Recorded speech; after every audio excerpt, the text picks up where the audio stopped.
यह है आज के समय का हाथी और यह है आज से 10,000 साल पहले का मेमत। आज से लगभग 500 साल पहले तक हमारे इस धरती पर आज के टाइम के हाथी के पूर्वज हाथी के ही रूप में एक विशालकाय प्रजाति का मेमत रहता था, जिसको हम हाथी के पूर्वज मानते हैं। आज के इस वीडियो में हम इस मेमत के बारे में जानेंगे। आज से लगभग 6.6 मिलियन साल पहले हमारे इस धरती पर डायनासोर और उसके साथ साथ बाकी के अन्य बड़े बड़े जीवों का राज चलता था।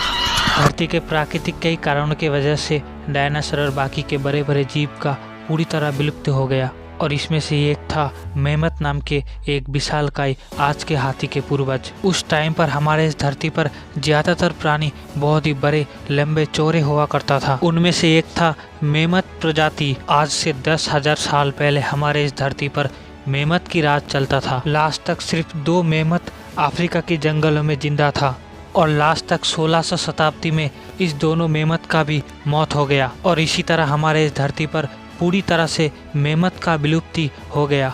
मेमत देखने में पूरी तरह से एशियन हाथियों की तरह ही होता था, लेकिन मेमत का शरीर पूरी तरह से बालों से ढका रहता था। मेमत के दांत आज के हाथी के तुलना में लगभग 2 गुना बड़ा होता था।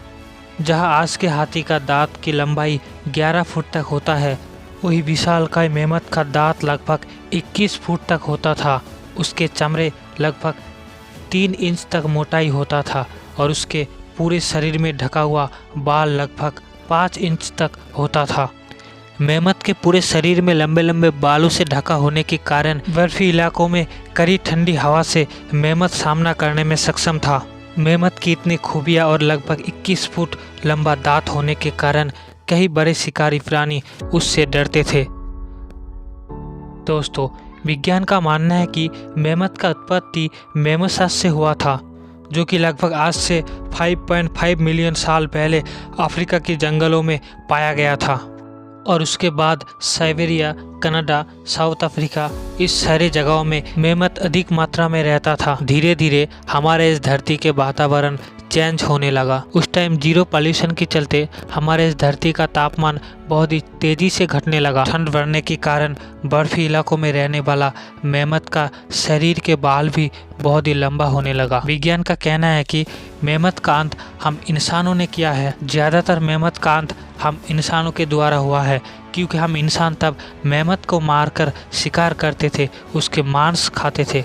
आज से लगभग 10,000 साल पहले होमो सेपियंस, हमारे ही पूर्वज, यह मेमत प्रजाति का ज़्यादा मात्रा में शिकार करता था और इसके साथ खराब वातावरण और ख़राब मौसम के चलते मेमत का पूरी तरह से विलुप्त हो गया। लेकिन लगभग 600 मेमत अफ्रीका के रेनगल्ट आइलैंड में 600 साल तक जीवित था। अब तक का पाया गया मेमत की फॉसिल से ये जानकारी मिला है कि एक मेमत का लंबाई लगभग 25 से 30 फुट तक होता था और इसकी वजन लगभग 6 टन से 8 टन तक होता था। मेमत के ज़्यादा समय हमारे पूर्वज होमो इरेक्टस और होमो हैबिलिस, इन दोनों आदिम मनुष्य के साथ गुजरा था। हमारे पूर्वज इसके मांस बहुत पसंद करते थे और इसके दांत से अस्त्र और इसके चमड़े से वस्त्र बनाता था।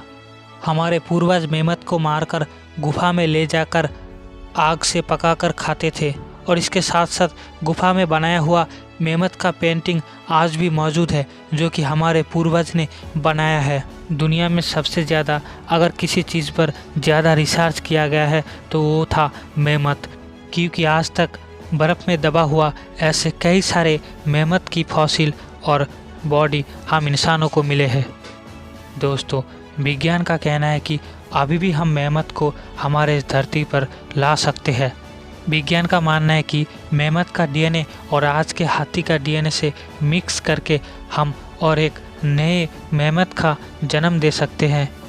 लेकिन हम डायनासोर को दोबारा धरती पर नहीं ला सकते, क्योंकि किसी भी प्राणी का डीएनए लगभग 10 मिलियन साल से ज़्यादा धरती पर रिजर्व नहीं रख सकते हैं। लेकिन हम चाहे तो मेमत की तरह और भी एक प्राणी का जन्म दे सकते हैं और इसके लिए कई वैज्ञानिकों ने बहुत ही ज़ोरों से रिसर्च करने में लगे हुए हैं कि दोबारा कैसे हम इस धरती पर मेमत को ला पाए।